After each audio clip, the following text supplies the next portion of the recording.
खेती में आप सभी का हार्दिक स्वागत, वंदन, अभिनंदन है। आज हमारे गांव में हमारे बीच में कृषि विशेषज्ञ पहुंचे हैं। हम उनसे उनका परिचय लेंगे। क्या नाम है सर आपका? नमस्कार, मैं डॉक्टर शुभम सिंह, कृषि विज्ञान केंद्र भोपाल की तरफ से आया हूँ और मैं विषय वस्तु विशेषज्ञ मृदा विज्ञान केंद्र के वहाँ पे कार्यरत हूँ। सार्वजनिक आवश्यकता भी सर मृदा से संबंधित ही जमीन में पड़ती है, क्योंकि खेती करते हैं तो मिट्टी की उसमें बहुत अहम भूमिका होती है। तो किसान बंधु ये जानना चाहते हैं कि कितनी भूमिका होती है मिट्टी की खरीफ फसल के वजह में अपन यदि करें तो कौन सी सोयाबीन के लिए उपयुक्त मिट्टी होती है? देखिए, जो अपने मध्य प्रदेश की अगर हम बात करें तो जो सोयाबीन फसल है वो पीएच दर पे निर्भर करती है और अपने यहाँ की जो पीएच दर है वो कम से कम 6.5 से 7.5 के बीच में है। तो इसमें क्या है, सोयाबीन की फसल बहुत अच्छी होती है और इस पे पोषक तत्वों पे भी निर्भर करती है कि हमारे यहाँ की जो मध्य प्रदेश की जो यहाँ की मिट्टी है, यहाँ पे जो जैविक कार्बन की जो अनुसूचित मात्रा है वो कम से कम ठीक ठाक है। तो इस वजह से जो सोयाबीन अगर हम लेते हैं या धान लेते हैं तो उसका उपज ठीक ठाक ही रहता है अगर हम बाकी जगह से तुलना करें तो। मैंने देखा है किसानों को, मध्य प्रदेश का किसान अधिकतर डीएपी, सुपर और यूरिया तीन पोषक तत्वों को जानता है। कितने पोषक तत्वों की आवश्यकता होती है खरीफ फसल के लिए? जैसे सोयाबीन के लिए अपन बात करें तो कौन कौन से पोषक तत्व महत्वपूर्ण रहते हैं उत्पादन देने के लिए? देखिए, जो अपनी फसल रहती है सोयाबीन की ही अगर बात करें तो उसको अपना जीवन काल पूरा करने के लिए 16 पोषक तत्वों की आवश्यकता होती है, पर हम देते कितना है? सिर्फ 3 पोषक तत्व है। जैसे अब बात करते हैं कि सोयाबीन में जब वो बालियाँ बनती हैं, जब वो दाने भरते हैं उसमें, तो कभी कभी वो नहीं भर पाते या गिर जाते हैं। क्यों गिरते हैं? क्योंकि उसमें बोरोन नाम का एक सूक्ष्म पोषक तत्व की कमी हो जाती है। तो मेरा कहने का तात्पर्य ये है कि हम मुख्य पोषक तत्वों की तो पूर्ति कर रहे हैं, यूरिया, एसएसपी, एमओपी और इसके खाद के माध्यम से, साथ ही साथ जो सूक्ष्म पोषक तत्व हैं उनकी भी पूर्ति हम करें। और वो कैसे करेंगे? जब हम मृदा नमूना जांच करवाएंगे, उससे हमें पता चल जाएगा कि जो सूक्ष्म पोषक तत्व हैं उनकी अगर कमी है तो हमें क्या देना है और किस मात्रा में देना है। अच्छा, मेरा पूछना था, पोषक तत्वों की बात हो गई तो पहले देखने के लिए आता था कि ऑर्गेनिक कार्बन की मात्रा तो ठीक रहती थी जमीन में, लेकिन रासायनिक पोषक तत्वों की कमी रहती थी। आज विपरीत स्थिति देखने के लिए मिलती है। तो ऑर्गेनिक कार्बन कितना महत्वपूर्ण है फसल उत्पादन के लिए, उस विषय में आप थोड़ी सी जानकारी दें। जो आप देखे होंगे 1960 से पहले क्या होता था, जो हमारे दादा परदादा थे तो वो रासायनिक खादों का प्रयोग नहीं करते थे। उस समय तो हरित क्रांति आई नहीं थी, खादें थी नहीं मार्केट में, तो प्राकृतिक खेती, जैविक खाद, गोबर की खाद की प्रयोग करते थे। पर जैसे जैसे हरित क्रांति आई, क्या हुआ, नई हाइब्रिड वैरायटीज आ गई, उसको उत्पादन करने के लिए रासायनिक खाद मार्केट में आना शुरू हो गई, यूरिया आई, एसएसपी आई, एमओपी आई। तो इस वजह से क्या है, जो किसान है बेहतर उत्पादन के लिए वो खाद डालना शुरू कर दिया। तो उससे क्या हुआ कि जो हमारे मृदा का जो क्षमता था, उत्पादन क्षमता, वो धीरे धीरे कहीं ना कहीं उसमें कमी आना शुरू हो गई।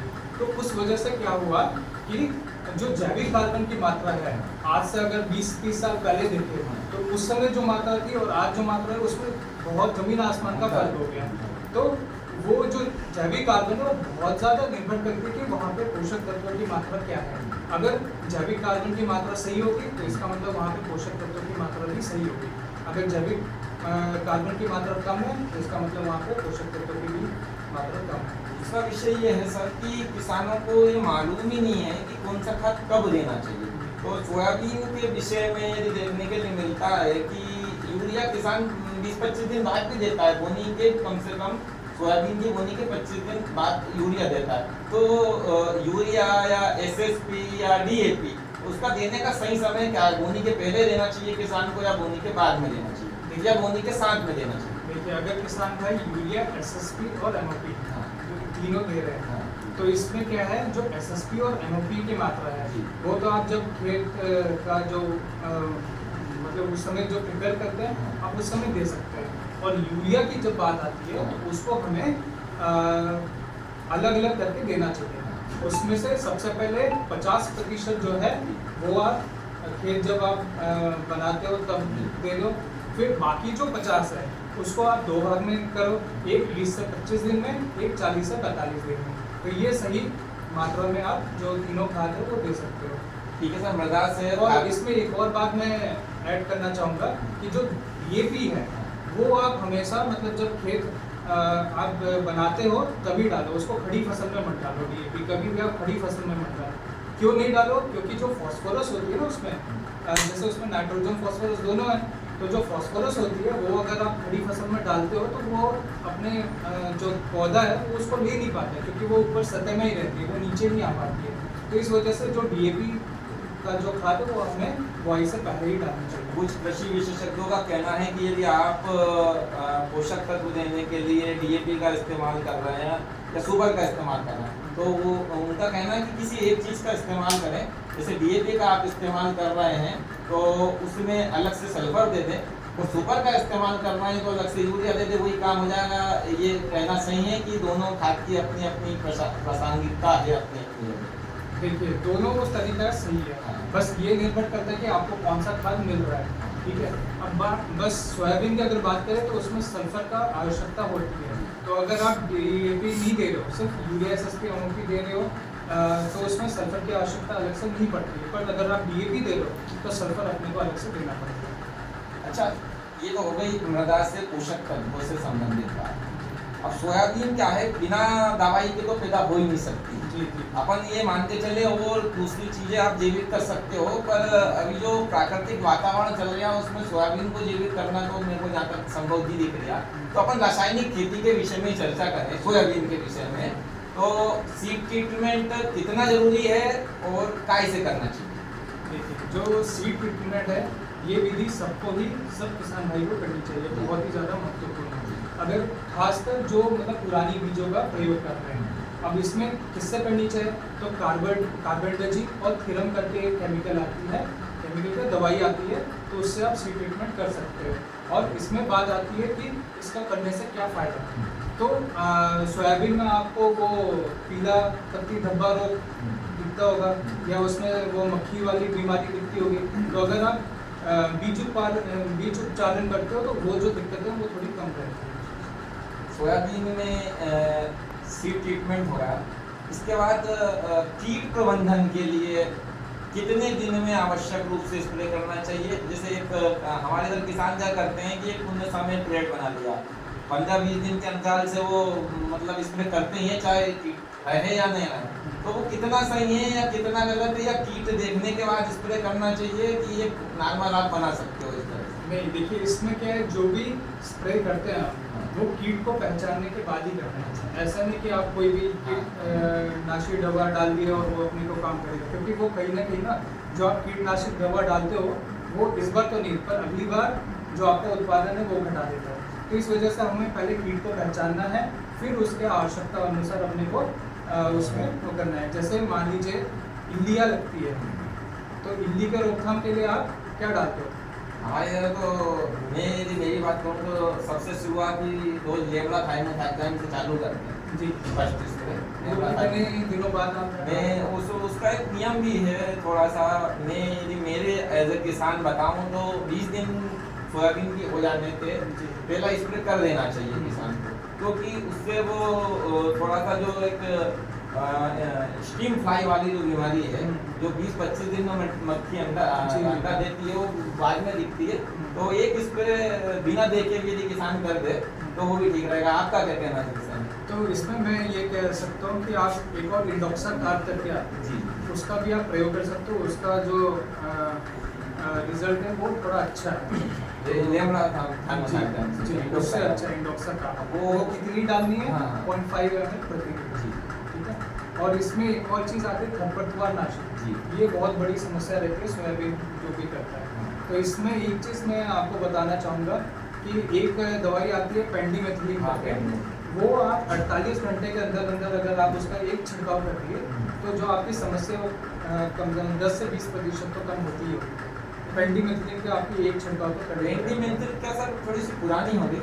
आज तक जो नए टेक्निक आए हैं उनके रिजल्ट हमें तो ज़्यादा बेहतर लगे एज ए किसान। जैसे वो पाउच आए हैं 72 घंटे वाले, जी, या सुमोटोमो कंपनी ने प्रोडक्ट निकाला है, एफएमसी ने निकाला है, यूपीएल की एफएमसी आई है, तो उनके रिजल्ट कहीं ना कहीं ऐसा देखने के आता है कि एक टेक्निक को यदि अपन 2-3 बार रिपीट करते आते हैं तो उसका असर कहीं ना कहीं कम हो जाता है। तो आपका क्या कहना है कि कंटिन्यू एक टेक्निक देना चाहिए या बदल बदल के देना चाहिए? मेरे हिसाब से तो इसमें सबसे ज़्यादा निर्भर करता है कि टाइमिंग, कि आप किस समय डाल रहे हो, कब तक डाल रहे हो। अगर आप 20 दिन से ऊपर अगर कभी ये खरपतवार नाशी डाल रहे हो तो वो चीज़ अच्छी नहीं है, वो अपने उत्पादन को घटाती है। तो जब भी आप खरपतवार नाशी डालो 30 दिन के अंदर अंदर ही डालो। और इसमें सबसे सही चीज़ ये है कि 48 घंटे में एक छिड़काव कर दो, उसके बाद आप अगर जैसा जैसा खरपतवार रहता है तो उस हिसाब से आप उसमें और डाल सकते हो। और मान लीजिए 30 दिन बाद अगर 10% भी खरपतवार है तो वो कोई बड़ी समस्या नहीं है, वो आपके उतना उत्पादन में असर नहीं करती है। सबसे महत्वपूर्ण विषय आया है साहब सोयाबीन पे। पिछले दिनों में देखने में आया है कि फंगीसाइड का एक बहुत बड़ा विषय आया है सोयाबीन की खेती के लिए, और साल दर साल नए टेक्निक आते जा रहे हैं फंगीसाइड के। पहले बहुत छोटे और फंगीसाइड से काम हो जाता था आपका, आपने जो शुरुआत में बीज उपचार के लिए बताया था कार्बोनेटेड मेल्कोजेब से, अब कहीं ना कहीं उसकी लंबी ब्रांड चली जा रही है और वो दिन प्रतिदिन उनका असर भी खत्म होता जा रहा है, फिर नए और महंगे टेक्निकल। तो ये फंगीसाइड के टेक्निकल से किसानों को छुटकारा मिल सकता है क्या कि फंगीसाइड डालना ही पड़ेगा? देखिए, अब बीमारी हुई तो कुछ ना कुछ तो दवाई लेनी ही पड़ेगी। हाँ। तो अब ये है कि अगर आप बिल्कुल ना डालें तो कुछ जैविक खेती में कुछ अपने पास विधि उपलब्ध है तो वो आप डाल सकते हो। जैसे नीमास्त्र करके है, नीम का उपयोग करके आप थोड़ा सा फंगीसाइड से छुटकारा पा सकते हो। बट ये कि उसमें हमको 100% सॉल्यूशन नहीं मिलता। हम दवाई डालते तभी जाके हाँ, वो वो तो उपचार होता होता है। है। और इसमें मैं कहूँगा कि 2 सबसे बेस्ट फंगीसाइड है, आप उसको अच्छे से करिए। मैंकोजेब से पहले ट्रीट करिए, अगर उससे ठीक नहीं हुआ तो लास्ट ऑप्शन आपके पास रेडोमिल का बचता है। अगर उससे भी ठीक नहीं हुआ तो फिर वो ठीक आपका किसी विधि से नहीं। अच्छा, पिछले दिनों देखने में आया साहब कि सोयाबीन के विषय में अपन बात कर रहे हैं, तो वैरायटी चयन कितना महत्वपूर्ण विषय है, वैरायटी का कितना योगदान रहता है उत्पादन के? देखिए, वैरायटी का बहुत ज़्यादा महत्वपूर्ण इसमें रहता है। अब आप हर साल देखते होगे कि हर साल कोई नई वैरायटी आ रही है। आप लोग कौन सी वैरायटी करते हो?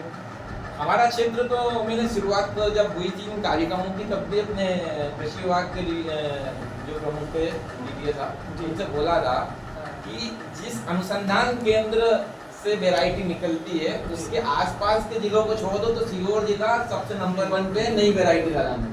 अच्छा, बिल्कुल ये ईमानदारी की बात, चाहे गेहूं के विषय में हो चाहे सोयाबीन के विषय में हो। सोयाबीन के विषय में हमारे यहाँ किसानों ने JS की 24 की सीरीज की पिछले वर्ष तक वैरायटी लगा ली थी किसी भी माध्यम से उपलब्ध करवा के, और इस बार 25 की सीरीज तक जा रहा है।